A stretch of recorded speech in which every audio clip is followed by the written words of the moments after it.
3 years ago, I took in a sweet, innocent boy. When he'd get worked up, his eyes would turn red and he'd beg me softly to let him go. His gardenia-scented pheromones so sweet they were intoxicating. But then I found out his other side, dark and violent, dealing with alphas who disrespected him with vicious cruelty. I left without a sound. When we met again, he was crying, yet he bit down on my gland without a shred of mercy. "Joshua, you can't do this to me." My legs went weak, and I couldn't find the words to argue. Who was doing what to whom, exactly? It was raining the day I found William. The boy was crouched by my front door, his white t-shirt soaked through. When he heard my door open, he looked up with those pathetic, wet puppy dog eyes and called out to me, timid and hurt, "Ma'am?" I only helped him that one time, but he latched on to me. After I soft-heartedly brought him home, William was perfectly behaved, exactly the kind of omega any alpha would fall for. And I was no exception. As we spent more time together, I slowly started to develop feelings for him. I'd tease him now and then, just to see him blush and stammer my name. I'd create accidental touches, watching the tips of his ears turn bright red, a secret pleasure blooming inside me. Though he was pure and shy, the boy let me do whatever I wanted, and I enjoyed it immensely. Just as I felt the time was right, as I was about to devour this delicious little treat, I saw something I never expected. "You filth. Who do you think you are, wanting me?" The boy who was always so sweet and innocent around me had a dark look on his face as he snapped another alpha's hand, even ordering someone to gouge out his gland. And I recognized that alpha. He'd been disrespectful to William before. The very first time I met William, that same alpha had lost control of his pheromones and tried to force a bond on him. Stumbling upon the boy's secret left me with a storm of complicated feelings. Just then, an urgent message came from my family. With no time for goodbyes, I disappeared without a word. The next time we met, he was the precious young omega of a powerful family, and I was his fiancée, an alpha with a near-perfect pheromone match. "Get out. I'm not doing some arranged marriage. I already have an alpha." His true, vicious nature was on full display. I had just pushed open the door when a glass nearly shattered on my head. "All of you, get out. I belong to him. I'm his omega, and I'll only be with him. You people are trash. You don't deserve to stand in front of me." The boy's words were arrogant and fiery, a subconscious reaction to push away any alpha who tried to get close. "William, dear, Joshua is the alpha with the highest pheromone compatibility. Don't be so stubborn. Your heat is coming soon," his mother, a gentle omega, said, her face etched with worry for her headstrong son. The noble young master didn't spare a glance for anyone else, his eyes fixed downward as he toyed with a red string bracelet on his wrist. It was a gift I'd given him. If I can't have him, I'd rather rip out my own gland than have anything to do with another alpha. "I belong only to him," he said, his voice obsessive and absolute. His delicate features made him look so innocent, but his words revealed his true nature. I caught the faint, familiar scent of gardenias. Sure enough, a moment later I heard his mother's panicked voice. His heat, it was early. The increasingly sweet scent enveloped me. I instinctively pressed a hand to the gland on the back of my neck, feeling a flush of heat. The pull between a highly compatible alpha and omega was not to be underestimated. "Suppressants. I'll get the suppressants," his mother exclaimed as she realized what was happening. She rushed out of the room, seeming to forget there was a particularly dangerous alpha still present. Seeing the boy flushed red and clearly in distress, I sighed and slowly walked toward him. Perhaps my pheromones could offer some temporary relief. The scent of brandy, aggressive and overpowering, filled the space. William's consciousness was already fading, but he seemed to have found a lifeline, instinctively burying himself in my arms and nuzzling me. "Joshua, it's Joshua's scent." He sniffed around like a little puppy, and after confirming what he was looking for, he burrowed his fluffy head into the crook of my neck.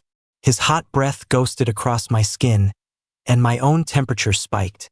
For a second, I almost thought my own rut was about to hit. But before I could get lost in my thoughts, a sharp pain shot through my gland, nearly making me throw the boy out of my arms. And he wasn't satisfied. He was whimpering, but his sharp teeth were clamped on my gland as he mumbled accusatorially, "Joshua, you can't do this to me. Damn, the Vance kid plays rough." My friend Alice spotted the mark on my neck instantly, a teasing, suggestive smile playing on her lips. She knew where I was yesterday, so the swollen gland was telling a story she was eager to hear. "Don't talk nonsense," I said, shooting her a cool look to shut down her gossip mongering. "I'm not talking nonsense. You've got some patience," an alpha letting an omega bite his gland. "Joshua, you can't get lovesick, you know," she said, shaking her head dramatically. I had a brief flash of the boy's tear-streaked, blushing face from yesterday and zoned out for a second. But I snapped back to reality just as quickly. All of that was just an act. "Joshua, we've spoiled William rotten. I'm so sorry he almost hurt you the other day." William's mother came to my house, her face full of apology. As she sat on my sofa and spoke of her son, a deep worry creased her brow. "Mrs. Vance, you're being too kind. Your son is very true to himself," I said slowly, taking a light sip of my tea. Mrs. Vance studied my face, trying to gauge my mood, but to her disappointment, she couldn't read a thing. "His father and I will discipline him properly. Joshua, you..." Even though William had made his dislike for me clear, his mother wasn't ready to give up on such a suitable match. A powerful alpha, a strong background, and most importantly, a high pheromone match with her son. "Mrs. Vance," I interrupted. She paused, looking at me, confused. "Your son may not be that pleased with me. I think we should take some more time to think about the engagement." I set my teacup down with a soft clink. "Joshua," she wanted to say more, but the words felt hollow. William's disgust and resistance were too obvious, and with him fighting it so hard, she couldn't very well ask me to be the understanding one who just overlooked it. "Take a look at yourself, you piece of trash. You think you can even compare to my Joshua?" Not even a week after Mrs. Vance promised to discipline her son, I ran into him at a club. His expression was grim as he kicked over an alpha who was kneeling before him, trying to win his favor. My hand, holding my drink, froze. My eyes were drawn to the scene. The kneeling man must have said something, because William seemed to become enraged. He grabbed a full glass of liquor and smashed it right in the man's face. Gasps erupted as the glass shattered. "William, don't take it too far," someone next to him finally said, trying to stop him. "William, I'm the only one who's sincere with you. That alpha you're hung up on has probably forgotten all about you by now," the alpha with the bleeding head said, his expression obsessive, his eyes filled with love for the boy in front of him. "That's enough. Stop talking. William doesn't like you, and that's that. Bad-mouthing the person he cares about will only make him hate you more," the omega holding William back said, rubbing his temples. He seemed exasperated, probably not expecting a simple get-together to turn into this. "I'm going to kill you." William couldn't stand hearing those words. He struggled violently against the restraint. "Well, isn't this a coincidence? The Vance kid is a little spitfire, isn't he? I thought that wasn't your type." I had been staring for too long. Alice, with an omega in her arms, raised an eyebrow at me with interest. Seeing the situation over there escalating, with William about to lose control, I turned to Alice. "Go help them out." Alice paused, then shot me a sly look. "You got it. Time to play hero and save the damsel." Alice blew a kiss to the person in her arms, pushed them aside, and stood up, heading toward William. Only then did I let my gaze openly return to the scene. "TSK, what's all the commotion?" As soon as Alice appeared, the situation came under control. Not for any other reason than the fact that this club was one of the Ford's properties. "Miss Ford, it's just a small matter. We'll handle it right away." It was the omega who had been protecting William. If I remembered correctly, he was the least favored son of the Sioux family, Sam. Sam was surprised to see Alice but answered her question graciously before turning back to William. "William, let's go. It's getting late. If we stay any longer, your mother will worry." But if William was the type to listen, he wouldn't be William. "Why should we be the ones to leave?" he sneered, turning his aggression toward Alice. Miss Ford? Alice Ford? This is your place? Alice raised an eyebrow, a smile spreading across her face. It is. What can I do for you, young Mr. Vance? Why do you let trash like this into your club? This ruined my mood. So, how are you going to apologize? He was the one who started the fight, but now he was demanding an apology from Alice. She found his audacity almost amusing. William. Sam tugged on his arm, trying to stop him, but William wouldn't back down. Sam had no choice but to turn to Alice apologetically. Miss Ford, I'm sorry. William didn't mean that. Compared to William's fearlessness, Sam was much more cautious. Alice's wild reputation was well known in their circles. This wasn't like the alpha William had just beaten up. He was afraid William's stubbornness would provoke Alice. Though the Vances weren't afraid of the Fords, this was a standoff between a top-tier alpha and an omega. If Alice lost her temper and got physical, no one here could stop her. You're right, Mr. Vance. I sincerely apologize that our poor management ruined your evening, Alice said, taking the blame without batting an eye. She clapped her hands, and security guards appeared from the shadows, immediately restraining the alpha who had been harassing William. This gentleman is banned from all Ford properties from now on. If Mr. Vance agrees, I'll have him turned over to the Omega Protection Agency for harassment. How does that sound? Of course, all of Mr. Vance's expenses here tonight will be on my tab. Alice's smile never faltered as she calmly laid out her solution. But for some reason, as she said the words on my tab, her voice trembled almost imperceptibly. But even that tiny shift was caught by William. He gave Alice a disdainful look. Who wants you to pay? Cheapskate. Alice's fake smile almost cracked. Luckily, William continued, your handling of the situation was barely adequate. Do better next time. Of course. Thank you for your understanding, Mr. Vance. I hope you enjoy the rest of your night. If you need anything, just call someone. I'll take my leave now, Alice said with a wave. The obsessive alpha was gagged and dragged away. A server quickly brought new drinks. William lifted an eyelid and grunted, but said nothing more. TSK, what a fiery omega. So prickly. I'm starting to think his pheromones smell like hot peppers, just like his attitude, Alice said as she walked over, grabbing the glass in front of me and downing it in one gulp. She wasn't known for her good temper. This was the first time I'd seen her get called out like that and not say a word back. It's not.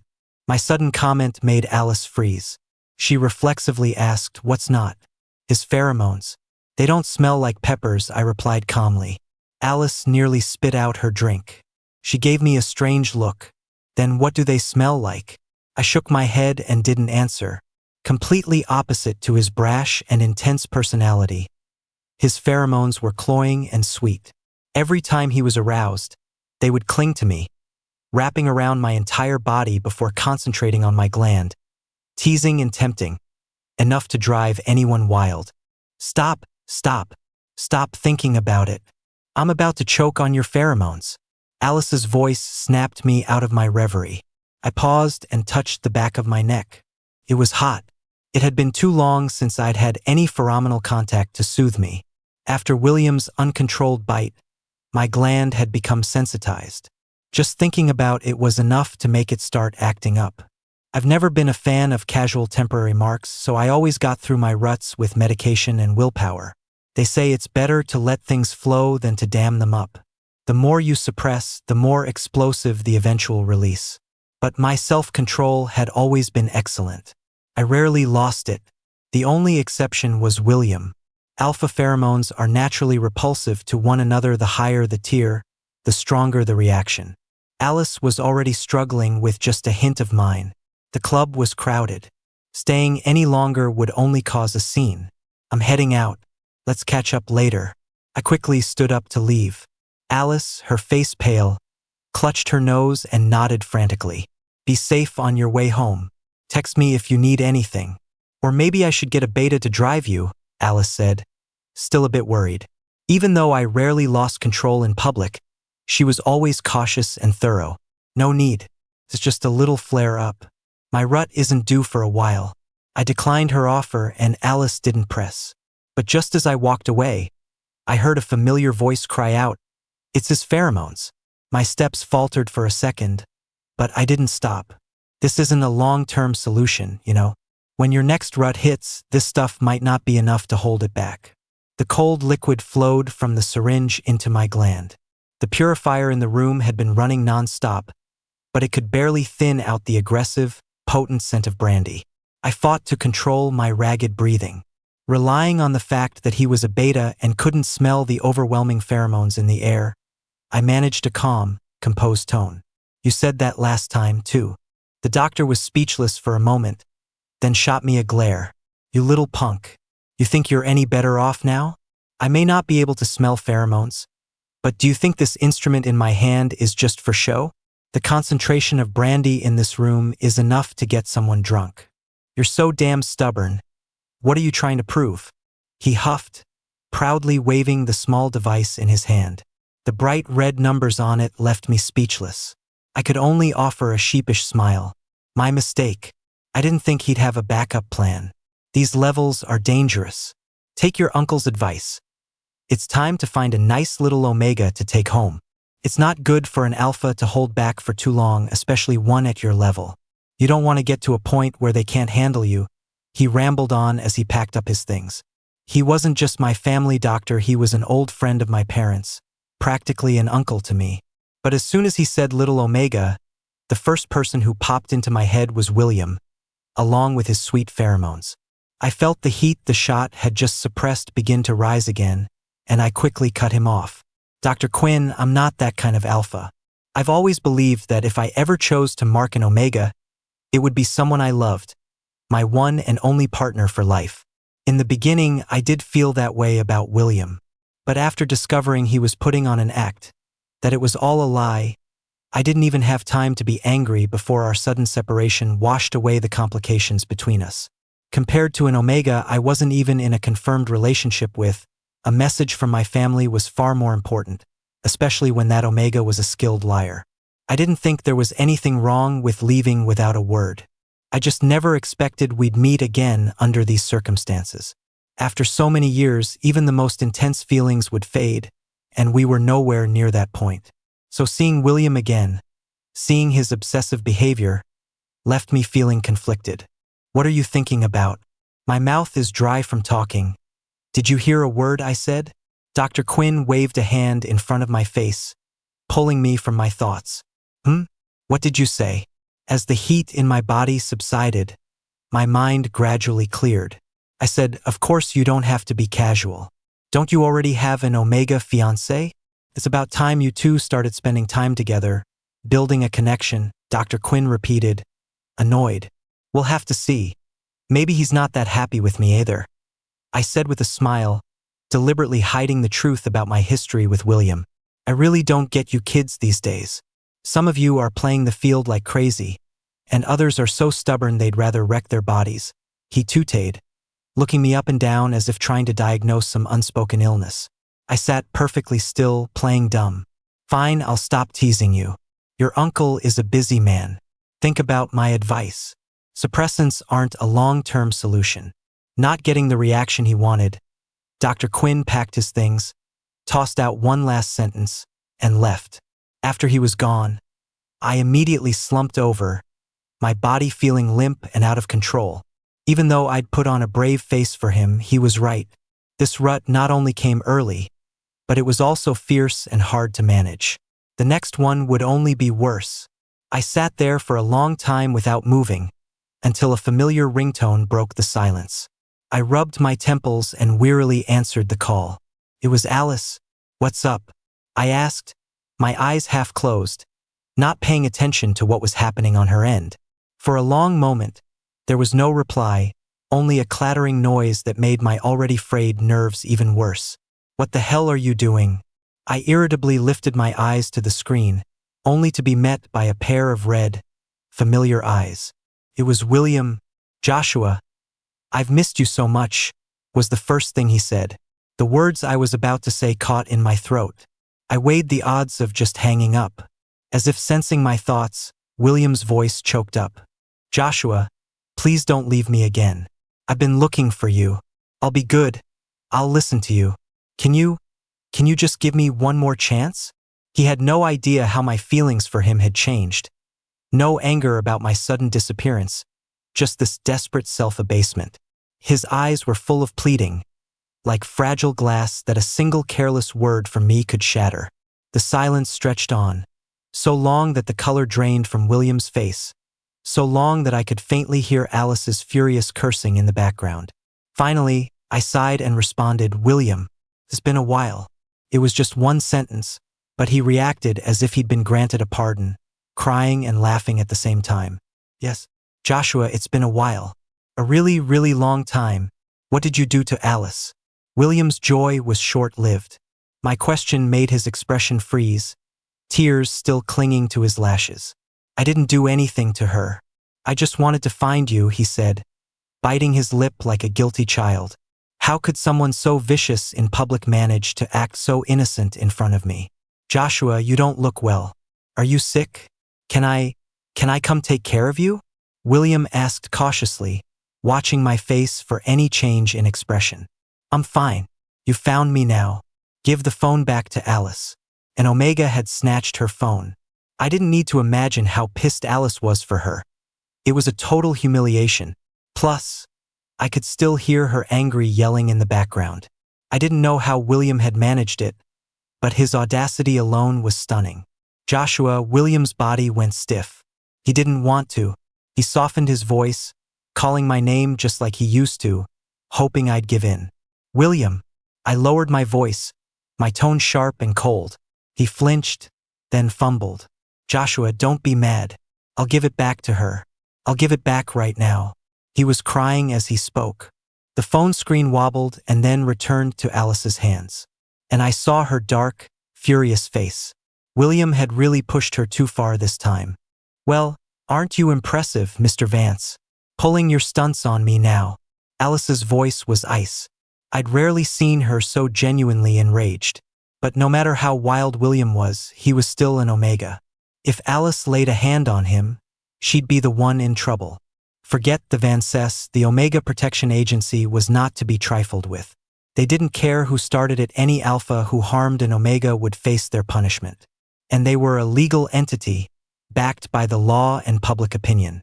Realizing this, I spoke up, needing to stop things from escalating. "Alice, I'm sorry. This is my fault.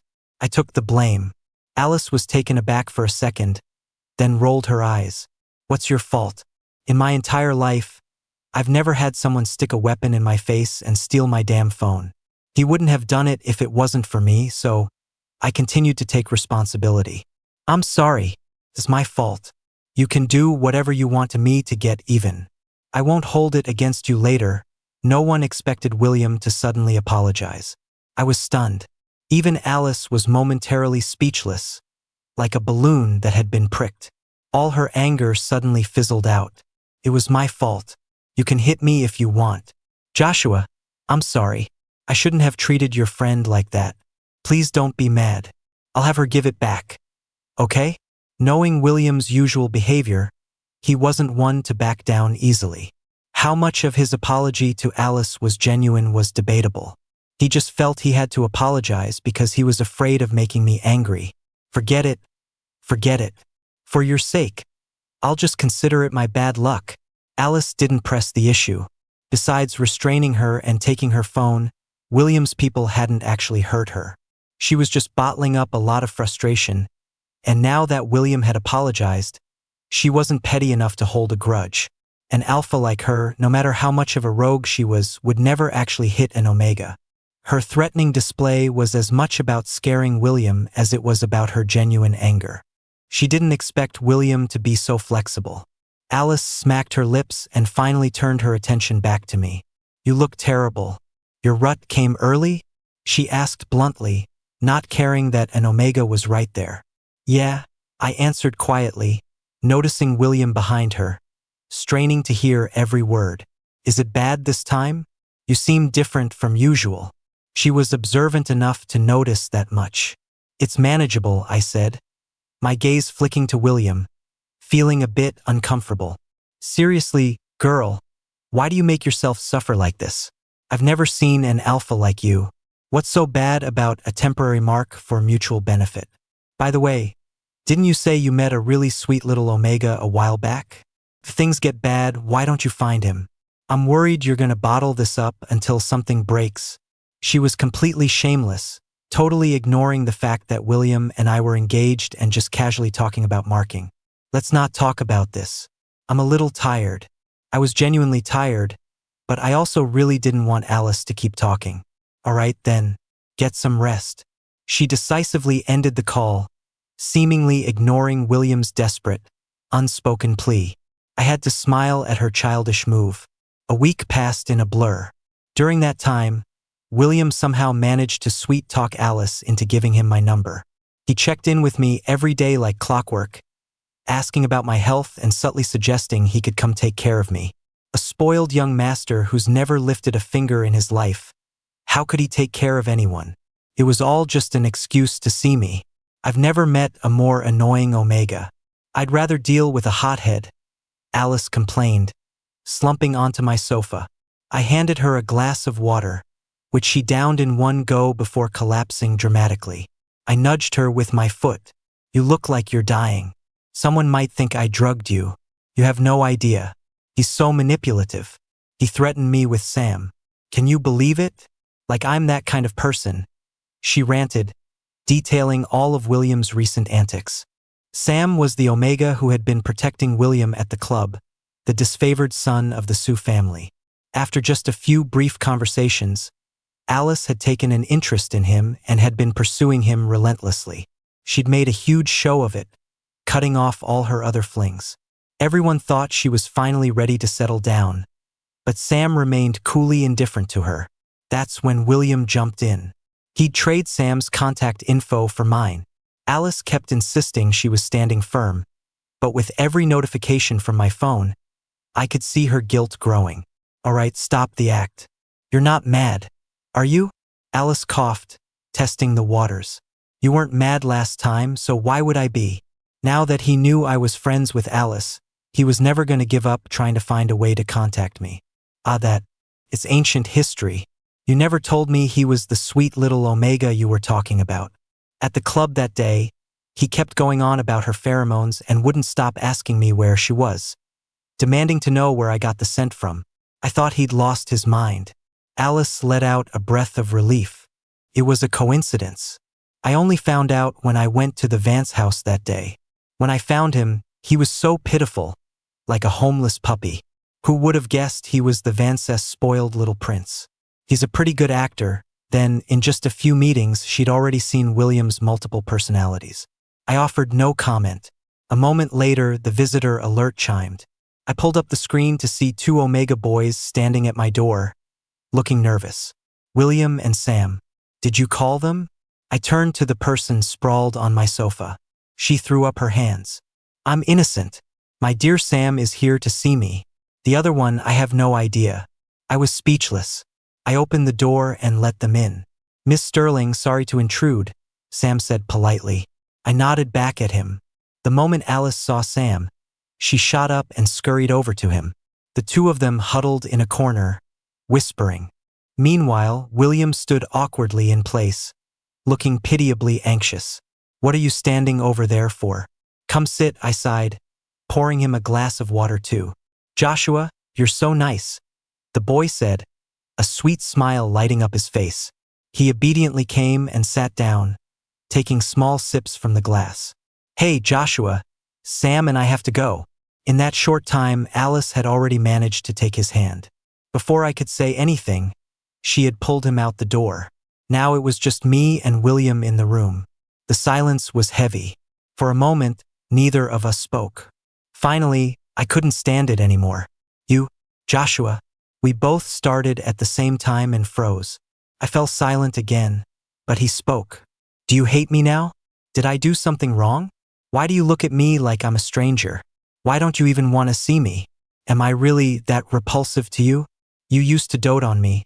The boy bit his lip until it was pale, tears welling in his eyes but not falling, just staring at me stubbornly, demanding an answer. No, I don't hate you, I denied instinctively. Did I hate him? The answer was no. Even knowing he had deceived me, that perhaps our first meeting was a setup.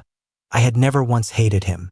I just didn't know how to face the sudden shattering of the image I had of him. I suddenly didn't know if I was in love with William or the persona he had created. Joshua, don't leave me again. Please, I'll do anything you want, the boy pleaded, rushing over to hug me tightly. His hot tears fell on my neck, searing their way into my heart. In the end, I couldn't bring myself to give him the promise he wanted. But that night, when I got a call from my mother, I followed my heart and changed my tune. I hear you're not too fond of the Vance boy? My mother asked. No. Oh, is that so? On the other side of the video call, the woman in a lab coat raised an eyebrow, suddenly interested. Well, that's good. After all, his pheromones are a high match for yours. It's best if you two get along. I hope to hear some good news from you on our next call. My dear daughter. Seeing she couldn't get a rise out of me, the woman said with a light laugh. People were rushing back and forth behind her. In just that short time, someone had already come to discuss something with her. I could see her attention being pulled away. Mom, I won't keep you from your work, I said quickly and hung up. I still hadn't figured out my feelings for William, but he had already found out from Alice that I was his arranged fiancé. Sure enough, there isn't an alpha alive who won't sell out a friend for a pretty face. Sam had recently softened toward Alice, and with things finally progressing, she was so lost in her Omega's gentle embrace that William could get any information out of her. Lately, William always had an excuse or a reason to stick to me. He used to be like this before, and now he was deploying his tactics with masterclass skill. Just as things were going smoothly, and I was about to have a frank conversation with William, the unexpected happened. William was missing. When William's mother came to me in a panic, my mind went blank for a second. Joshua, William's been kidnapped. Please find him. Please save him. Mrs. Vance was sobbing uncontrollably. The Vances had already sent people to look, but there was no news, which is why she came to me. Please calm down. How was William kidnapped? When did he disappear? Yesterday. He said he was coming to see you, but he never came home today. I even received an automatic alarm from his communicator, but by the time I got to the location, he was gone. All of his tracking devices were left there. Someone must be trying to hurt him. Please, save him, Joshua. I'm begging you. The Vances were powerful, but not as powerful as the Sterlings. My family had connections and information everywhere. If even I couldn't find him, William's chances were slim. Auntie, I will save him. William and I are still engaged. Please rest assured. I used the engagement to comfort Mrs. Vance and then quickly sent out orders. Alice also got the news and offered the Ford family's resources for a grid search. I have to say, numbers make a difference. Someone actually got a lead on William. Mrs. Vance's legs gave out, but she insisted on coming with us to rescue him. It was Sam who calmed her down. In her current state, she'd only be a liability. It was better to wait for news here. The faster we could move, the less risk William would be in. She listened. When Alice and I arrived at the docks with a group of people, we saw William being held hostage and forced onto a ferry. It was a familiar alpha. Alice quickly identified him. It's that guy from the club who was harassing William. Is he insane? He had just been released by the Omega Protection Agency, and now he was pulling a stunt this big. Kidnapping an Omega was a death wish. Is that her? Is she the useless alpha you can't stop thinking about? The alpha held William, his eyes crazed as he looked at me, correctly guessing my identity among the crowd. It's not her. I just don't like trash like you. William denied it, closing his eyes, his expression filled with disgust for the alpha. So it is her. You get over here. The alpha snarled at me with a grin. Let him go. What you're doing is a crime. I took a step forward, my eyes cold. I don't plan on leaving here alive today. Maybe if you kneel and beg me, I'll let him go, he said, his eyes full of malice, before leaning in to whisper in William's ear. Do you think he'll kneel for you? I hear he's the great Sterling heir. How could someone like that have a real heart? I'm the only one who truly loves you. William turned his head away in disgust. You disgusting parasite. I hope you die a horrible death. Ha ha ha ha ha. Too bad. Today, you're going to die with this parasite. See? She's not going to kneel for you. His taunts were blatant. Alice was getting anxious, but someone next to her held her back. Kneel? For you? I think you're confused. I'm not just a sterling. I'm a top-tier alpha, one who can crush you where you stand. A powerful wave of brandy-scented pheromones suddenly erupted from me, pressing down on him, a humiliating form of dominance that was rarely used anymore. So many people had forgotten that this kind of hierarchy still existed between alphas.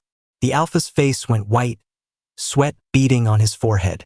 William used that moment of distraction to shove him away. I rushed forward, pulling him into my arms and getting him to safety. But I forgot to rein in my pheromones. William's face flushed, and he went limp in my arms. Get him, I ordered the people behind me, retracting my pheromones. This time, he wouldn't get a chance to escape. William, I was willing to die for you. He wouldn't even kneel. He doesn't love you. Only me. I'm the only one who's truly sincere with you. William, the pathetic screams of a coward on the brink of death weren't worth a moment of my attention.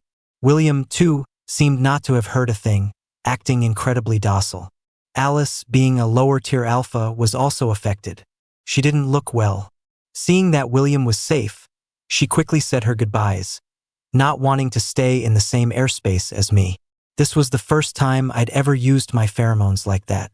It was successful, but I was also losing control.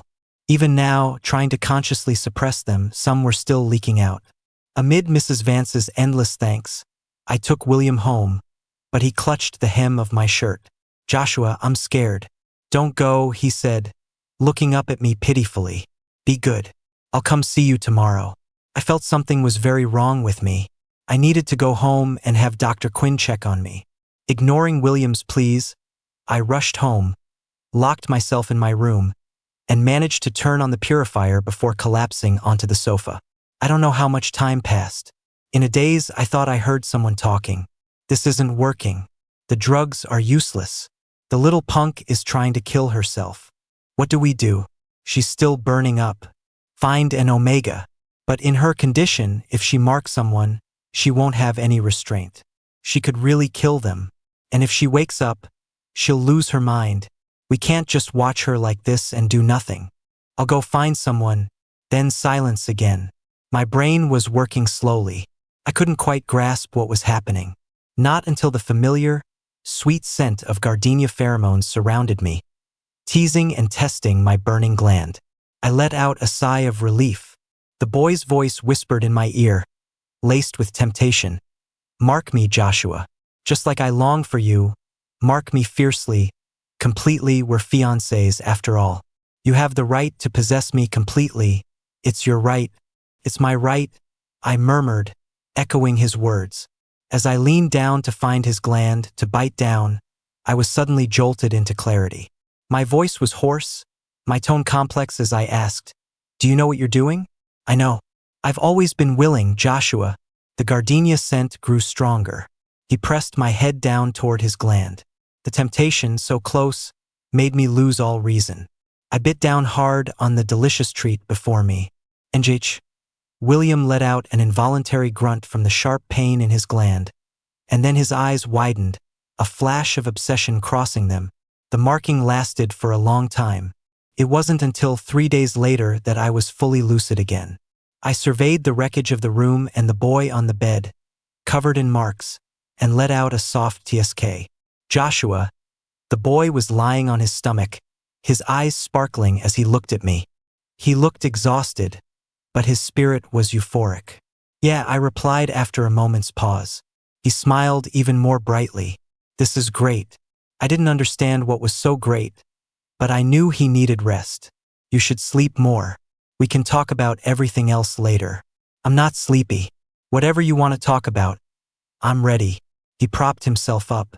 I was about to say more, but seeing how tense he was, I held back. The wedding. He looked up at me in disbelief. Getting married, not calling it off, I added, in case he misunderstood. I had fully marked him. It wouldn't be right to just use him and abandon him. Besides, if he hadn't resisted and I hadn't been in the dark, we would have been bonded long ago without ever knowing each other. Since all roads led back to him, there was no point in agonizing over it anymore. But there were still some things I needed answers for. 3 years ago, did you deliberately show up in front of me so I would help you? I asked with a sigh. He paused, then answered, yes. I did my research. I knew a very powerful alpha lived there. I wanted to meet you to make a deal.